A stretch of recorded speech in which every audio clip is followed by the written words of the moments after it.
Hey, it's Aaron, and today I want to talk about the 2025 Jeep Wrangler Rubicon 4xe.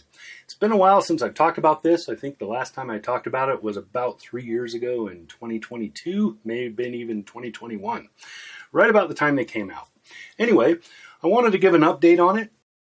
I drove one again, took it off-road up in a place called Vitavue. So if you live in Wyoming or you're in, my neck of the woods, you know where Vitavue is.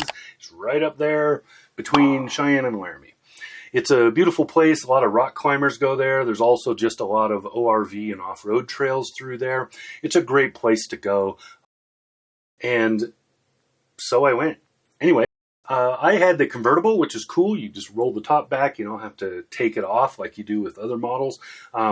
Anyway, the Rubicon 4xe, so this was the Wrangler Rubicon 4xe. So the 4xe model takes a 2-liter turbo 4 and splices it together with some plug-in hybrid components. You have roughly 25 miles of all-electric driving, and then after that, it's gas electric.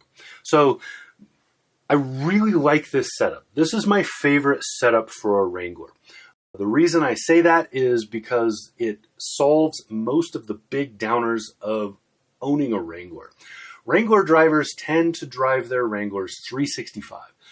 They don't care what the weather is. They don't care what it looks like or whatever. They drive their Wrangler as a daily vehicle. It's pretty dang common with Jeep owners.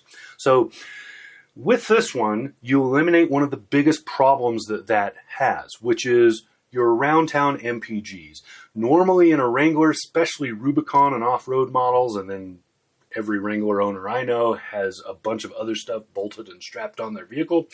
Anyway, your MPGs are generally in the single digits when you're driving around town. That's horrible, right?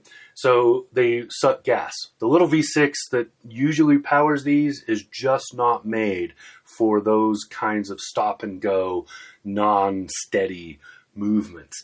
And it's just not good at it. So, and then all the equipment is heavy. So all of that kind of comes together and really does not help. With this one, with the plug-in hybrid, you're driving electric around town. It's pretty close to free. Where I live, electricity is roughly 12 to 13 cents a kilowatt hour, depending on what time of year you're talking about. And that's super cheap. So can fill this thing up from zero for about $2 maybe at most. So really, really awesome for that. So you can drive it around on your normal dailies and mostly be electric. Out on the trail, you have the option of, you could have it plugged in, say at your house. You could unplug it, leave your house, have it force itself out of EV mode, so don't use the battery, drive to wherever you're going, and then silently walk the trails in electric mode. Another great option. That's a beautiful thing, because driving around with the top open and the windows down and all of that, and not having the engine running and just cruising, all you hear is the tires on the dirt, there's a lot to be said for that.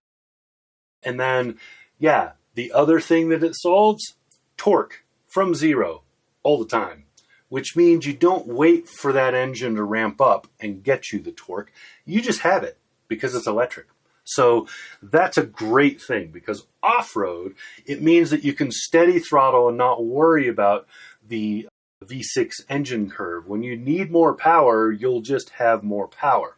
You don't have to, you don't have to blip or anything or do anything to get the engine up higher in RPMs in order to get maximum torque, because, you're low gearing or whatever and climbing something. You just have the torque. That's a great thing. In the Rubicon package, it is the same as the Rubicon package in every other Wrangler model. So disconnecting sway bar, Dana axles, I think it's 1 to 72 or 1 to 76 or something like that from output to wheel. That's your conversion. You got the same clearances, the same everything. So it's the same thing. The only big difference between this and the standard V6 powered models of the Rubicon is weight. This weighs slightly more, but Towing doesn't change. None of the other stuff changes. So it's a beautiful, beautiful setup. Really, really good. I like it a lot. Other than that, I don't think I'm going to say a whole lot more. I don't think I need to. This is, if you want a Jeep Wrangler, if you know what a Jeep Wrangler is, if you like that lifestyle, you already know what this is. If you don't, you probably aren't looking at this. There you go. It's just more about what style do you want if you're actually making that choice between the two. But I think for most shoppers, they already know they want a Wrangler. It's just a question of what model. And I would say the 4xe should be your first look, because everything else should be, all the other Wrangler options should be compared to this one. That way you get the idea of, yeah, it has a higher price tag, but longer term, what are you going to be saving? So yeah, that's it. That's all I got to say about the 2025 Jeep Wrangler Rubicon 4xe. That's a lot. Anyway, this has been Aaron. Talk to you again soon.